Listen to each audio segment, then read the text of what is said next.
अस्सलाम वालेकुम फ्रेंड्स। इस वीडियो में मैं आपको एमएस वर्ड के पेज लेआउट टैब के बारे में ओवरऑल इन्फॉर्मेशन दूंगा कि इसमें कौन कौन से फंक्शंस यूज़ होते हैं। तो रिक्वेस्ट यही है कि सबसे पहले तो आप जो है वो इस वीडियो को कंप्लीट वॉच कीजिएगा, और जिन लोगों ने जो है वो अभी तक एमएस वर्ड का सॉफ्टवेयर अपने लैपटॉप पीसी में ओपन नहीं किया तो वो भी फटाफट से जो है वो ओपन कर लें, ताकि स्टेप बाय स्टेप जो है जिस तरह मैं आपको जो है वो ऑप्शंस सिखाता जाऊँगा वैसे वैसे आप भी प्रैक्टिस करते जाना। तो सबसे पहले जो है वो हम साइज़ का ऑप्शन जो है वो देखते हैं। पेज लेआउट के बिल्कुल नीचे जो है वो राइट, तो ये साइज़ का ऑप्शन है। इसमें पुल डाउन में जो डिफरेंट साइज़ पेजेस के ओपन होते हैं, जिसमें A4 साइज़ आ जाता है, A5 साइज़ आ जाता है, लेटर्स आ जाते हैं। अभी फ़िलहाल ब्लैंक पेज है, तो मैं रैंड कमांड के थ्रू जो है सबसे पहले पैसेज ले आता हूँ ताकि आपको ईज़िली समझा सकूँ। फ्रेंड्स, ये रैंड कमांड के थ्रू आ गया है पैसेज। अब साइज़ देखें कि टॉप बॉटम लेफ़्ट राइट से इक्वल साइज़ के साथ आ रहा है, तो ये नॉर्मली A4 साइज़ है। और मेरा ओवरऑल डॉक्यूमेंट जो है वो जितने पेजेस पे मुश्तमिल है वो है 1 से लेकर 13 तक। ये मैं आपको जो है वो दूसरे व्यू से भी दिखा देता हूँ। इसमें से लास्ट दो वाले जो पेजेस हैं वो ब्लैंक हैं, वो छोड़ दें फ़िलहाल। 11 पेजेस के ऊपर जो है मेरा टेक्स्ट ओवरऑल कंप्लीट हो रहा है। लेकिन अब मैं साइज़ का डिफरेंस आपको बताता हूँ कि साइज़ का जो है वो डिफरेंस कैसे है। सबसे पहले मैं लेटर्स का आपको बताता हूँ। ये जैसे ही मैंने लेटर का साइज़ किया तो 1 से 14 तक जो है वो, जिसमें से 12 पेजेस टेक्स्ट के हैं। फिर 5 का जो है ये देखें कितने पेजेस, 28 पेजेस। तो टेक्स्ट मेरा वही है लेकिन पेजेस की तादाद ज़्यादा हो गई है। उसकी रीज़न ये है कि साइज़ जो है वो जैसे ही मैंने चेंज किया था तो साइडों से मार्जिन बढ़ गया था। तो इस तरह करके जो है पेज का साइज़ इन्वॉल्व होता है डॉक्यूमेंट के टेक्स्ट के ऊपर। तो जैसे जैसे हम साइज़ जो है वो इंक्रीज़ डिक्रीज़ करते जाएंगे वैसे वैसे पेजेस की तादाद भी चेंज होती जाएगी। इसके बाद जो है वो मार्जिन आ जाता है। तो मार्जिन में हम देखते हैं कि डिफरेंट कैटेगरीज़ में उसको जो है वो मार्जिन को सेट किया गया है। नॉर्मल है, नैरो है, वाइड है, तो मिडल है। इस तरह जो जैसे जैसे हम मार्जिन को चेंज करेंगे वैसे वैसे पेजेस की तादाद भी चेंज होगी। टेक्स्ट जो है वाइड होगा, नैरो होगा। जैसे ही मैं नैरो का ऑप्शन चूज़ करता हूं तो आप टेक्स्ट की पोजीशन देखें कि कैसे टॉप बॉटम लेफ़्ट राइट से जो है वो उसकी मार्जिन जो है बहुत कम हो गया। तो इस तरह करके जो है हम अपने डॉक्यूमेंट के टेक्स्ट को जो है डिफरेंट मार्जिन के साथ अरेंज करते हैं। अब मैं आपको जो है वो मार्जिन में वाइड के ऑप्शन को जो है वो क्लियर करके दिखाता हूँ। जैसे ही मैं वाइड का ऑप्शन करता हूँ तो आप टेक्स्ट की पोजीशन देखें कि कैसे साइडों से मार्जिन कितना ज़्यादा छोड़ दिया है। तो पेजेस की तादाद भी ज़्यादा बढ़ गई है। तो इस तरह करके जो है वो हम बाज़ औक़ात जो है वो नैरो मार्जिन में काम करते हैं, बाज़ औक़ात A4 साइज़ में काम करते हैं, बाज़ औक़ात इस तरह वाइड मार्जिन में भी हमें टेक्स्ट टाइप करना पड़ जाता है। इसके अलावा जो हम मार्जिन को कस्टमाइज़ भी कर सकते हैं अपनी चॉइस के अकॉर्डिंग। ये नीचे वाला अगर आप देखें तो जहाँ पे जो है मैं सर्कल घुमा रहा हूँ तो ये प्रीव्यू है, पेज प्रीव्यू। आप ये देखें जैसे जैसे मैं बढ़ाई जा रहा हूँ वो नीचे नीचे मार्जिन बढ़ता जा रहा है। जैसे ही मैं ओके करूँगा और पेज का मार्जिन कितना बढ़ गया है। जैसे जैसे भी आपने इसको कस्टमाइज़ करना है अपनी चॉइस के अकॉर्डिंग इसको कर सकते हैं। इसके अलावा जो है वो हम मज़ीद कस्टमाइज़ कर सकते हैं, जिसमें जो है वो पोर्ट्रेट और लैंडस्केप जो है वो ऑप्शन भी हम यूज़ कर सकते हैं। समटाइम्स हमें जो है वो ओरिएंटेशन में जो है ये ओरिएंटेशन का ऑप्शन है जिसमें पोर्ट्रेट और लैंडस्केप व्यू यूज़ करना पड़ता है। लैंडस्केप व्यू समटाइम हम अपने नोट्स बुक के या थीसिस वगैरह बनाने हो तो वो तिरछा जो है वो समटाइम्स यूज़ करने पड़ जाते हैं, या नोटिस बोर्ड के ऊपर नोटिस लगाने के लिए जो है वो हम लैंडस्केप व्यू यूज़ करते हैं। वो इस तरह से जो है ज़्यादा खूबसूरत तरीके से जो है वो लिखा नज़र आता है। जैसे जो है मैं आपको जो है वो एक ब्लैंक पेज लेके जो है उस पर दिखाता हूँ। मैं यहाँ पे जो है वो नोटिस लिख देता हूँ। ठीक हो गया। जैसे ही मैं इसको थोड़ा सा मैं साइज़ भी बड़ा कर देता हूँ, बोल्ड, और थोड़ा सा इसका कलर भी चेंज कर देता हूँ। तो जैसे ही मैंने इसका कलर चेंज किया तो ये देखें ये पोर्ट्रेट व्यू है, तो इसमें कुछ इस तरह से नज़र आ रहा है। लेकिन मैंने नीचे कुछ और भी लिखना है तो ये इतना ज़्यादा जो है वो ठीक से लग नहीं रहा। तो जैसे ही मैं इसका जो है पोर्ट्रेट व्यू में जो है वो लैंडस्केप करता हूँ तो ये देखें ये कैसे दरमियान में जो है वो खूबसूरत तरीके से लगता है। अब जो है मैं इसके नीचे भी इजीली कुछ लिख सकता हूँ, कोई इंस्ट्रक्शन लिखनी है तो वो मैं इजीली लिख सकता हूँ। ठीक हो गया। ये मैं आपको इसका करके भी दिखाता हूँ कि कैसे जो है वो नहाई खूबसूरत तरीके से जो है हम नोटिस बोर्ड के ऊपर लैंडस्केप व्यू के ज़रिए जो है हम पेज को यूटिलाइज़ कर सकते हैं। ये देखें ये कितना प्यारा लग रहा है, और जबकि पोर्ट्रेट व्यू में ये खूबसूरत इतना नहीं लगता। मैं उसको आपको जो है पोर्ट्रेट व्यू भी करके दिखा देता हूँ। तो फ्रेंड्स इस तरह से जो है पोर्ट्रेट व्यू नज़र आता है, जो कि बिल्कुल भी खूबसूरत नहीं लगता। इसी तरह जब हम स्पाइरल बाइंडिंग करते हैं तो बाइंडिंग करने से भी हमारे टेक्स्ट का कुछ हिस्सा जो है बाइंडिंग में दब जाता है, या सम टाइम जब हम किसी फाइल या क्लिपर में अपने डॉक्यूमेंट्स को लगाते हैं तो उस दौरान भी जो है हमारे टेक्स्ट का कुछ हिस्सा जो है उस क्लिप के अंदर आ जाता है। तो इस मसले से बचने के लिए हम जो है इस डॉक्यूमेंट्स का मार्जिन सेट करते हैं। इसी तरह मार्जिन कस्टमाइज़ में जाके जो है वो टेक्स्ट के लेफ़्ट साइड से जो है वो उसका मार्जिन थोड़ा सा इंक्रीज़ कर देते हैं उसकी वैल्यूज़। जैसे जो है पेज प्रीव्यू में देखते हैं कि उसकी वैल्यूज़ थोड़ी सी बढ़ाने से जो मार्जिन वाज़िया नज़र आता है।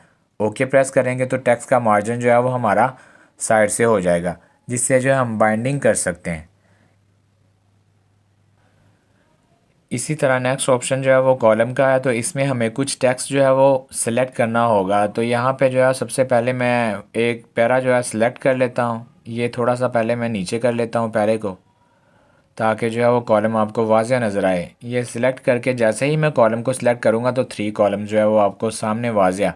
इसी तरह हम लेफ़्ट और राइट में भी जो है वो कॉलम सेलेक्ट कर सकते हैं, जैसे जो है लेफ़्ट पे कम और राइट पे ज़्यादा, राइट पे कम लेफ़्ट पे ज़्यादा। जैसे भी आपको चाहिए वैसा आप कॉलम ले सकते हैं। इसके बाद फर्दर मज़ीद जो है वो कॉलम को जो है वो कस्टमाइज़ करने के लिए इसके नीचे जो है मोर कॉलम्स की जो सेटिंग है उसमें जाके जो आप अपनी मर्ज़ी से इंक्रीज़ कर सकते हैं, कॉलम की तादाद और भी ज़्यादा कर सकते हैं। ये व्यू आपने मोस्टली न्यूज़पेपर में देखा होगा, जहाँ पे मुख्तलिफ जर्नलिस्ट अपने कॉलम्स लिखते हैं लाइक दिस। इसके बाद जो है वो हम नेक्स्ट ऑप्शन कॉलम से वो है ब्रेक्स का। तो इसमें जो है वो हम कोई भी लाइन अगर फ़र्ज़ करो टेक्स्ट की काम कर रहे हैं, तो काम करने के दौरान हम ये चाह रहे हैं कि ये लाइन जो है वो नेक्स्ट पेज पे जाए टेक्स्ट की। सपोज़ यहाँ पे जो है मैं एक कर्सर रखता हूँ किसी लाइन के ऊपर। यहाँ पे यू कैन ऑल्सो फॉर्मेट, यहाँ पे जो है यू कैन ऑल्सो के ऊपर मैं कर्सर रखता हूँ। ठीक हो गया। कर्सर रख के जैसे ही मैं पेज के ऊपर जाता हूँ तो ये देखें नए पेज के ऊपर टेक्स्ट यहाँ तक लिख के अगला टेक्स्ट यू कैन ऑल्सो वाला जो है वो you can also format text जो है वो नेक्स्ट पेज पे आ गया। तो इस तरह करके जो है पहला ऑप्शन। दूसरा है कॉलम्स का। तो कॉलम का ऑप्शन कुछ इस तरह से है, पहले मुझे कॉलम बनाना होगा। यहाँ से जो है मैं सिलेक्ट करके जो है वो कॉलम का ऑप्शन से कॉलम बना लेता हूँ, 2 कॉलम। अब यहाँ पे जो है मैं चाहता हूँ कि लेफ़्ट साइड पे जो कॉलम है ना, यहाँ पे टू चेंज द, ये वाली साइड जो to change the look available in the, यहाँ से जो है ये नए कॉलम में जाए राइट साइड वाले। तो यहाँ पे मैं कर्सर रखूँगा और यहाँ से जो है सेकंड कॉलम वाला ऑप्शन ये वाला इस पर क्लिक कर दूँगा तो ये राइट साइड पे बकाया कॉलम राइट साइड पे मूव हो जाएगा। तो ये ऑप्शन इसलिए यूज़ किया जाता है। इसके बाद जो है मैं अंडू भी साथ साथ करी जा रहा हूँ ताकि आपको समझ आ सके। तो इससे नेक्स्ट ऑप्शन जो है वो ब्रेक का है टेक्स्ट रैपिंग का। टेक्स्ट रैपिंग में ये होता है कि सपोज़ आप काम करने के दौरान ये चाह रहे हैं कि मेरी लाइन जो है वो नए पैरे में ना जाए बल्कि नीचे आ जाए, लाइन नीचे शिफ्ट हो जाए टेक्स्ट। तो इसके लिए जो हम टेक्स्ट रैपिंग का फंक्शन जो है वो यूज़ करते हैं। सपोज़ मैं यहाँ से इंटर प्रेस किया तो नया पैरा दिखाई दे रहा है, जबकि मैं चाह रहा हूँ कि पैरा नया ना हो, पैरा सेम ही हो, सिर्फ लाइन चेंज हो। तो जैसे ही मैं यहाँ से सबसे पहले जो है वो इस पैरे को जो है वो अंडू कर लेता हूँ। अंडू कर लेने के बाद मैं अब कर्सर को जो है मतलूबा जगह पे रखता हूँ, जैसे ऑन द इंसर्ट टैब यहाँ पे कर्सर रख के अब मैं टेक्स्ट रैप पे जैसे ही मैं क्लिक करूँगा तो ये लाइन नीचे शिफ्ट हो जाएगी, लेकिन पैरा चेंज नहीं होगा। ये देखें ये पैरा सेम ही है लेकिन लाइन नीचे शिफ्ट हो गई है। अब इस तरह करके जो है वो एक कॉलम रैपिंग का, टेक्स्ट रैपिंग का जो है वो फंक्शन यूज़ किया जाता है। इसके बाद नेक्स्ट पेज है। तो ये कुछ इस तरह से समझाऊंगा कि ये मैं कुछ टेक्स्ट ले लिया है, ठीक है। टेक्स्ट ले लेने के बाद जो है मैं इसका हेडर फुटर इंसर्ट कर लेता हूँ। हेडर मैं कुछ इस अंदाज से लेता हूँ। ये मैंने हेडर ले लिया, इस पे जो है मैं इसका नाम लिख लेता हूँ चेंज करके हेडर का। तो ये मैंने शाजी लिख लिया, कोई फ़र्ज़ी नेम। जैसे ही मैंने फ़र्ज़ी नेम लिख लिया, इसका हेडर बना लिया, इसको डबल क्लिक करके जो है ये हेडर पंच हो गया।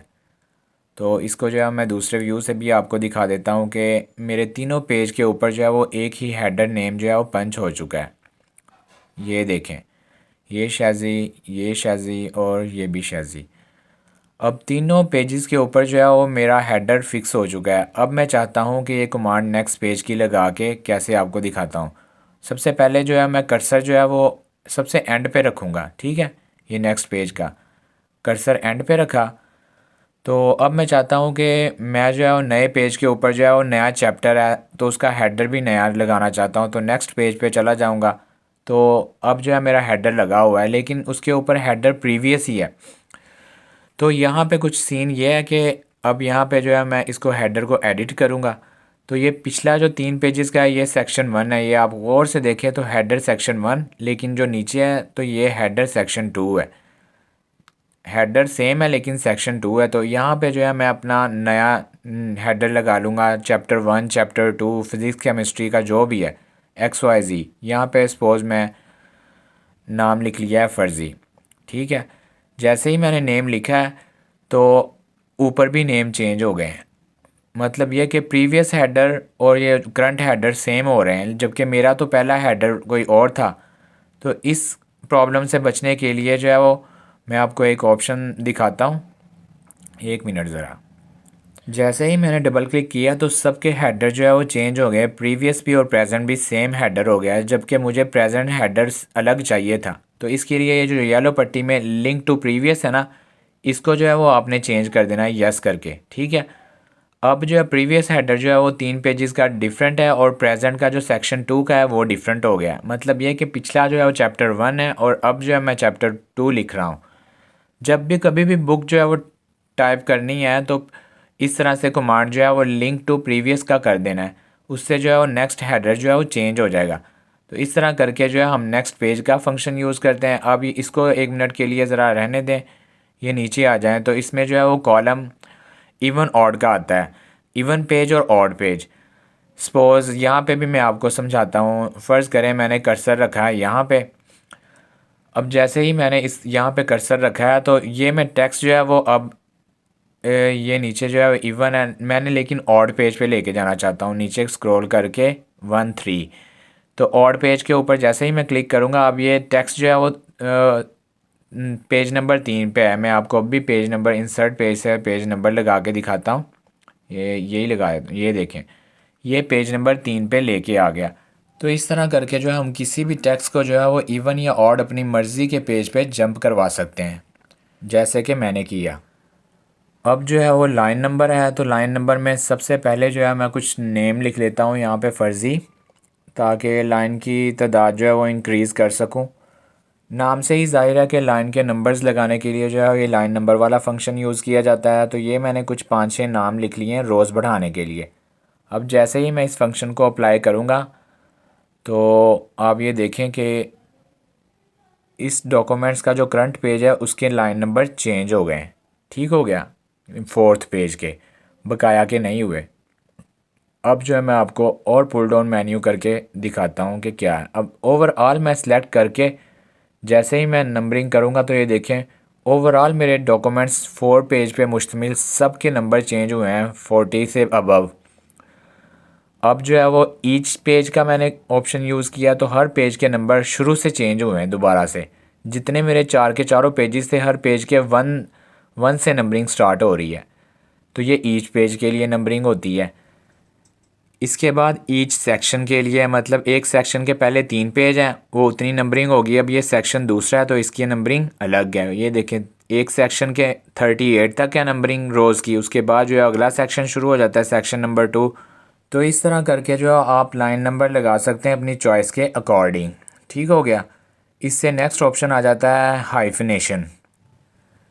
इसको समझने के लिए बहुत ही आसान तरीका ये है कि आप जो है वो इस टेक्स्ट की जो है वो राइट साइड पे देखें। सबसे पहले सिलेक्ट कर लिया टेक्स्ट को, इसकी राइट साइड पे देखें तो आपको जो है वो डिफरेंट जो है वो एज नज़र आ रहे हैं। कुछ पहले वर्ड ख़त्म हो रहा है, कुछ बाद में ख़त्म हो रहा है। जो पहले ख़त्म हो रहा है इट्स मीन कि वो वर्ड पूरा नहीं था, इस वजह से वो लाइन आगे शिफ्ट हो गई। तो हम जो है वो मोस्टली लिखते वक्त जो है वो कुछ इस तरह से लिखते होते हैं कि वर्ड जो है वो हाफ़ होता है और हम हाइफन लगा के जो है वो आगे लाइन शिफ्ट कर देते हैं। जैसे मैं आपको न्यू पेज पे दिखाता हूँ। ये मैंने एक वर्ड लिखा, इसको मैं थोड़ा सा कलर भी चेंज कर देता हूँ। और ये लकी का जो KY है ना, इसको जो है मैं नीचे शिफ्ट कर देता हूँ ऐसे। ये वाला जो हाइफन है ना, LUC और KY अगली लाइन में, तो इसको कहते हैं हाइफनेशन। तो ये वाला जो पूरे टेक्स्ट के अंदर जो भी वर्ड है उसको सिमेट्री में करने के लिए लाइन को ये हाइफनेशन लगा के जो है वो हाफ वर्ड आगे शिफ्ट कर लेते हैं नीचे वाली लाइन में। तो ये मैं आपको अब करके दिखाता हूँ। ये सिलेक्ट हुआ है पूरा वर्ड और इसके एज देख लें आप एक बार। जैसे ही मैं हाइफनेशन को ऑटो करता हूँ ऑटोमेटिक, तो आप ये गौर करें कि ये हाइफन लग चुके हैं। तो ये देखिए, ये क्लोजिंग चूजिंग का कर लिया है, ये भी हाइफनेशन है। उसके बाद जो है वो डायरेक्टली है। उसके बाद द गैलरीज़, इसका आ जाता है हाइफनेशन। उसके बाद डॉक्यूमेंट का हाइफनेशन ऑटोमेटिकली लगा दिया है, तो ये ऑटोमेटिक भी होता है। इसके अलावा जो है वो आप चाहते हो तो मैनुअली भी इसको सिलेक्ट कर सकते हैं, नन करके जो है वो। अब इसको जो है वो सिलेक्ट किया और इसको जो है वो हाइफनेशन पे जाके जो है मैनुअल अपनी चॉइस के अकॉर्डिंग जो है वो आप किस तरह की हाइफन लगाते हैं, 3 वर्डिंग की, 2 वर्डिंग की छोड़ते हैं, ये आप अपनी चॉइस के अकॉर्डिंग मोस्टली मैनुअली कम ही करते हैं, ज़्यादा ऑटोमेटिक ही कर लेते हैं। ठीक हो गया। तो ये आपको जो है हाइफनेशन का फंक्शन जो है बुक लिखते वक्त यूज़ करना पड़ जाता है। बहुत ही आसान ऑप्शन है ये। इसके बाद जो है वाटर मार्क का ऑप्शन आ जाता है। तो इसमें जो है वो डिफरेंट वाटर मार्क्स हैं, जैसे कि ये वाटर मार्क लग गया ASAP। आपको मैं ब्लैंक पेज पे दिखाता हूँ। यहाँ पे ये वाटर मार्क का ऑप्शन आ गया। यहाँ पे जो है मैं अर्जेंट का लेता हूँ। ये देखें, वाटर मार्क पेज के ऊपर जो है वो इनविजिबल टाइप का जो है वो लग गया है। आप अगर चाहो तो इसमें जो है अपनी पिक्चर भी ऐड कर सकते हो। ठीक हो गया, कस्टमाइज़ करके। जैसे जो है वो कस्टम वाटर मार्क पे जाके ये मैं पिक्चर को ऑन कर लेता हूँ। तो यहाँ से जो है मैं अपने PC से एक पिक्चर जो है वो कोई सिलेक्ट कर लेता हूँ। सपोज़ मैं यहाँ से जो है वो लेआउट वाली ही पिक्चर ले लेता हूँ। जैसे ही मैं ओके करूँगा तो वो पिक्चर लग जाएगी। इसकी जो है वो मैं परसेंटेज भी इंक्रीज़ कर सकता हूँ। ये 50% जो है वो इंक्रीज़ हो गई है, ये 100% इंक्रीज़ हो गई है। इसी तरह आप आगे भी करवा सकते हैं। 150% इंक्रीज़ हो गई है। आप जो है वो इसको ऑटो कर लें तो ये ऑटोमेटिक एडजस्ट कर लेता है पेज के साइज़ के अकॉर्डिंग। ये देखें, ये पेज के साइज़ के अकॉर्डिंग इसने एडजस्ट कर ली। तो ये मैं ओके कर दूंगा। तो इस तरह करके जो है वाटर मार्क पिक्चर वाला भी लग जाता है। और इसके अलावा जो है वो हम पेज का कलर भी आप यूज़ कर सकते हैं। इसको मैं अंडू करके आपको कलर दिखाता हूँ। ये देखें, डिफरेंट कलर, आपको जो चाहिए वो कलर आप यहाँ से चूज़ करके लगा सकते हैं अपने पेज का। ठीक हो गया। इसके बाद जो है वो ये देखें, अब यहाँ पे ऑप्शन देखें, डिफरेंट लाइन के ऑप्शन देखें कैसे बॉर्डर्स लगा सकते हैं अपने चॉइस के अकॉर्डिंग। डॉटेड हो सकता है। ठीक हो गया ना। तो पेज के बॉर्डर जो है वो आप HD बॉर्डर भी लगा सकते हैं, बॉर्डर का कलर भी चेंज कर सकते हैं। अब यहाँ पे जो है मैं 3D लगा के उसके बाद जो है मैं इसका डॉटेड लगा देता हूँ और ये जो है 3D व्यूज़ आ गया। तो कितना खूबसूरत बॉर्डर है। अगर मैं चाहता हूँ इसका कलर चेंज करना है तो इसका कलर भी मैं चेंज कर सकता हूँ। ये देखें, ये इसका पर्पल कलर है। आपको यहाँ से तो नहीं नज़र आ रहा, लेकिन मैं इसको जूम करके आपको लाइन का बॉर्डर दिखा रहा हूँ। तो आप ये देखें, तो इसका कलर चेंज हो रहा है। रेड करके दिखाता हूँ। ये देखें, रेड बॉर्डर हो गया। तो इस तरह जो है इसका बॉर्डर भी चेंज कर सकते हैं। अब आगे आ गया है इंडेंट पैराग्राफ। वही पैराग्राफ को इंडेंट करना है। सिलेक्ट करके जैसे ही आप लेफ़्ट साइड से जो है इसकी वैल्यूज़ बढ़ाएंगे तो ये लेफ़्ट साइड से इंडेंट होना शुरू हो जाएगा, तो ये जगह छोड़ देता है। इसी तरह जो है राइट साइड से इसकी वैल्यू डिक्रीज़ करें तो ये दोबारा से लेफ़्ट साइड की तरफ होना शुरू हो जाता है। अगर हम राइट साइड की वैल्यू बढ़ा दें तो पैराग्राफ राइट साइड से इंडेंट होना शुरू हो जाएगा। ये मोस्टली उर्दू लिखते वक्त यूज़ होता है। चूँकि ये इंग्लिश लिख रहे हैं इस वजह से आपको इस तरह प्रोमिनेंट शो नहीं हो रहा है, लेकिन फिर भी विजिबल हो रहा है। तो ये पैराग्राफ इंडेंट ऑप्शन आ जाते हैं। इसके बाद आगे वाला जो ऑप्शन है पैराग्राफ के ग्रुप में वो है स्पेसिंग का। ठीक हो गया। इस ग्रुप में आगे वाले ऑप्शन में स्पेसिंग आ जाती है। तो स्पेसिंग भी बहुत ही यानी कि ना यूज़फुल ऑप्शन आ जाता है बिफ़ोर और आफ्टर में। सपोज़ मैं एक पैरा सेलेक्ट कर लेता हूँ। यहाँ पे एक पैराग्राफ जो है सिलेक्ट करके जैसे ही मैं इसकी वैल्यू इंक्रीज़ करूँगा, तो अगर मैं बिफ़ोर वाली इंक्रीज़ करूँगा तो पैराग्राफ के बिफ़ोर स्पेसिंग इंक्रीज़ होनी शुरू हो जाएगी, जैसे कि ये। अगर मैं आफ्टर वाली इंक्रीज़ करूँगा तो ये आफ्टर वाली भी स्पेसिंग इंक्रीज़ होनी शुरू हो जाएगी, जैसे ये। तो इस तरह करके आप चाहते हो कि टेक्स्ट के नीचे जो है कुछ स्पेस छोड़नी है तो ये वाला जो है वो ऑप्शन यूज़ कर सकते हैं, स्पेसिंग वाला। ये मैं डिक्रीज़ कर देता हूँ दोनों स्पेसिंग। तो इस तरह करके जो है ये ग्रुप बी ओवरऑल पैराग्राफ का कंप्लीट हुआ। इससे आगे वाला जो ग्रुप है वो इनविजिबल है, मतलब इनकी ऑप्शन जो मोस्टली इनेबल नहीं है, डिसेबल है। तो ये कब इनेबल होंगी? जब जो है वो हम कोई चीज़ सेलेक्ट करेंगे। सपोज़ ये फर्स्टली जो है वो अगर इसको देखा जाए तो कोई पिक्चर या इमेज टाइप जो है वो कोई चीज़ है। जैसे ही हम कोई इमेज जो लेंगे तो तब ये ऑप्शन इनेबल हो जाएंगी, विजिबल हो जाएंगी। जैसे मैं इंसर्ट से यहाँ से जो है कोई एक पिक्चर जो है वो इंसर्ट कर लेता हूँ। ठीक हो गया। तो मैं इंसर्ट टैब में जाऊँगा और पिक्चर लेता हूँ। ये मैं इंसर्ट टैब है, पिक्चर पे गया तो कोई फ़र्ज़ी पिक्चर ले लेता हूँ आपको दिखाने के लिए। ये पिक्चर ले ली, इसकी मैं रीसाइजिंग भी कर लेता हूँ। ये देखें, ये पिक्चर ले ली और आप गौर करें कि ऑप्शन जो है वो विजिबल हो चुके हैं, सारे इनेबल हो गए हैं जो डिसेबल थे।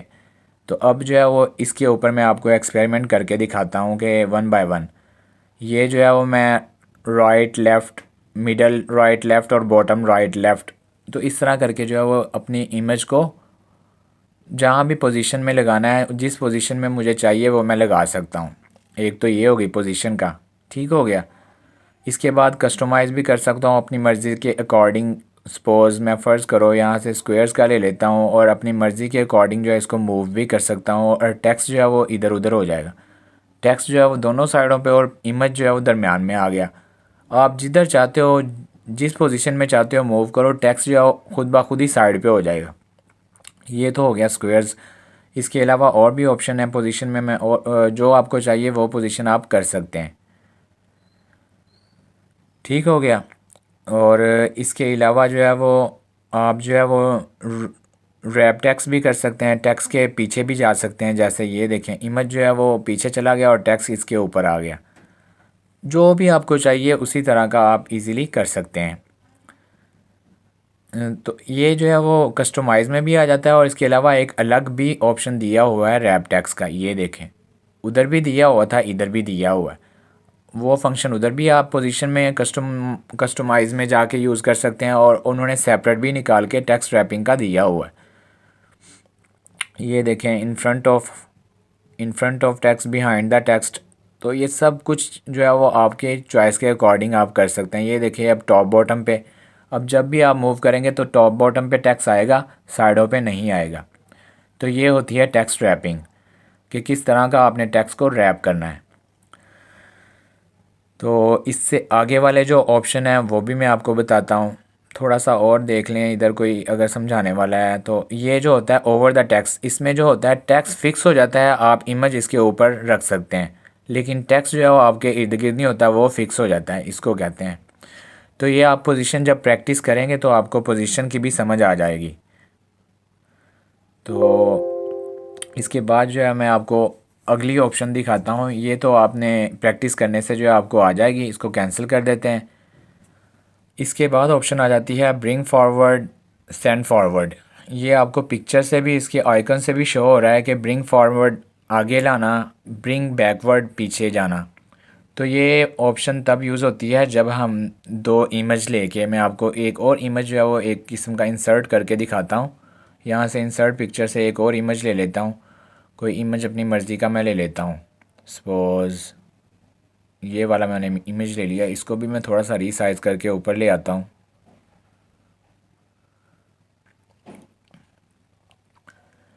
ये मैंने जो है वो दो इमेज ले लिए हैं। अब इसको थोड़ा सा जो है वो मैं थोड़ा सा और क्लोज़ कर लेता हूँ। ये दो पेजेस आ गए, दो पेजेस कह दिया, सॉरी, दो इमेज आ गए। अब जो मैं चाहता हूँ, एक इमेज दूसरे इमेज के ऊपर है। अब वो बैक साइड वाला जो इमेज है मैं चाहता हूँ कि वो फ्रंट पे आ जाए और जो ऊपर वाला जो है, फ्रंट वाला जो है, वो इसके बैक में चला जाए। तो इसके लिए जो ब्रिंग फॉरवर्ड है, ये मैं पीछे वाला सिलेक्ट करता हूँ क्योंकि ये अगला सिलेक्ट है।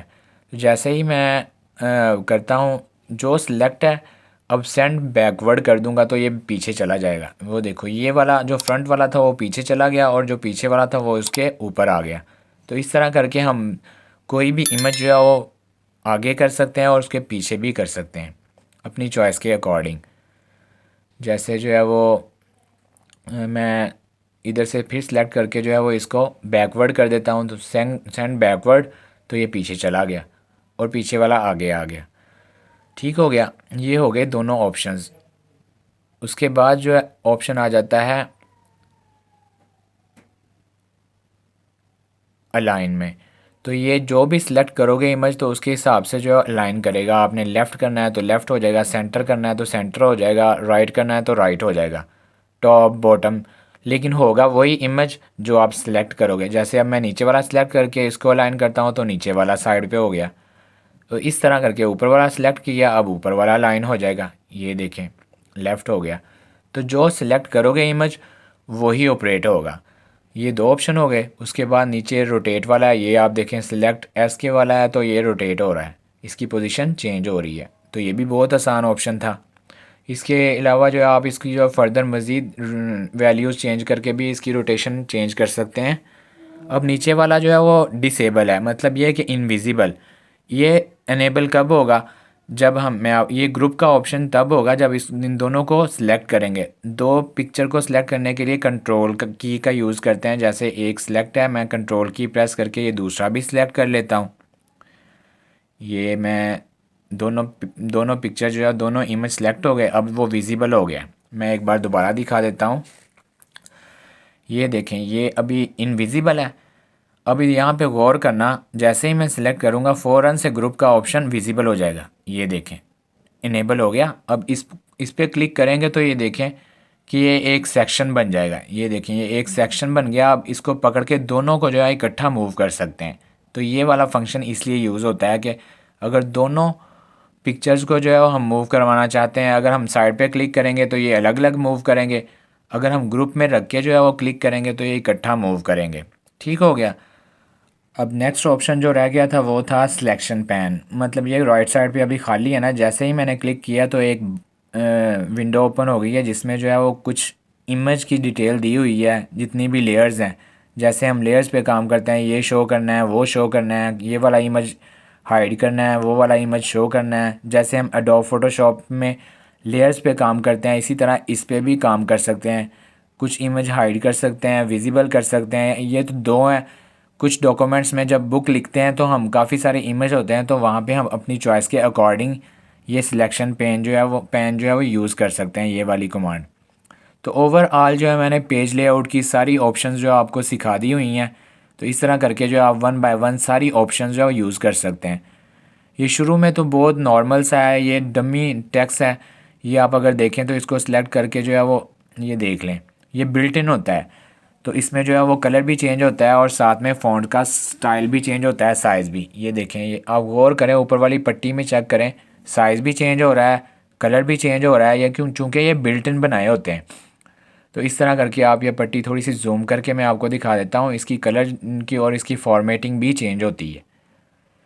जैसे ये कलर्स हैं डिफरेंट, ये भी चेंज हो रहे हैं। तो ये मैं जूम कर दिया। अब इस पट्टी पे गौर करें तो जैसे कलर मैं चेंज कर रहा हूँ तो वो वैसे वैसे उस पट्टी पे भी कलर चेंज हो रहे हैं। तो इस तरह से जो है पूरे पेज लेआउट की जो सेटिंग है अपनी चॉइस के अकॉर्डिंग आप सेट कर सकते हैं। तो जिन लोगों ने मेरी MS वर्ड की प्रीवियस वीडियोस नहीं वॉच की तो मैं प्लेलिस्ट का लिंक जो है डिस्क्रिप्शन में दे रहा हूँ, आप वहाँ जाके वन बाय वन वो वीडियोस वॉच कर सकते हैं। इसके अलावा MS वर्ड के जितने भी शॉर्ट कीज़ हैं A to Z, उन सब की वीडियोस भी मैंने एक सेपरेट वीडियोस बनाकर जो है उसका लिंक मैंने डिस्क्रिप्शन में दे दिया हुआ है। आप वहाँ पे जाकर जो है इन सब के शॉर्ट कीज़ भी वन बाय वन आप प्रैक्टिस कर सकते हैं। इसके बाद जो है नेक्स्ट टैब रेफरेंसेस का टैब है। तो इंशाल्लाह बहुत जल्द रेफरेंसेस टैब के बारे में भी सारी डिटेल के साथ जो है वो वीडियो लेकर हाजिर होता हूँ। तो इसलिए चैनल पर अगर नए आए हैं तो चैनल को फटाफट से सब्सक्राइब कर लें और साथ में बेल आइकन को भी प्रेस करके ऑल कर लें, ताकि MS वर्ड की इनकमिंग वीडियोस के नोटिफिकेशन भी आपको बर वक्त मिल सकें। बहुत जल्द हाजिर होता हूँ नेक्स्ट वीडियो में। तब तक के लिए मुझे दीजिए इजाज़त। अल्लाह हाफिज़, अस्सलाम वालेकुम।